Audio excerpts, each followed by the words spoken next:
Le conseiller américain à la sécurité nationale Jake Sullivan estime que les récentes attaques de rebelles Houthis correspondent à la définition textuelle du terrorisme.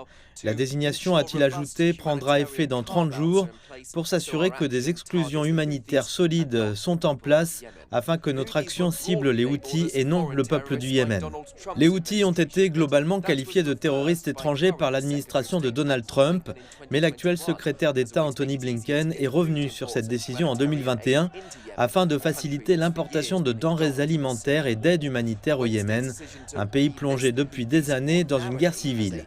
La décision prise mercredi de réinscrire les Houthis sur une liste plus restreinte en tant que groupe terroriste spécialement désigné signifie que leurs membres seront interdits de séjour sur le territoire américain et que les institutions financières américaines devront geler les fonds des Houthis.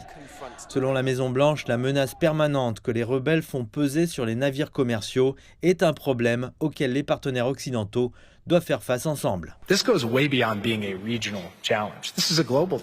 Il ne s'agit pas seulement d'un défi régional, il s'agit d'un défi mondial. Nous parlons d'une artère vitale du commerce mondial, d'un point d'étranglement maritime critique qui est pris en otage, et des pays et des entreprises qui n'ont rien à voir avec le Moyen-Orient sont touchés. Plus de 50 pays dans près de 30 attaques. Il s'agit donc d'une crise à laquelle le monde entier doit répondre.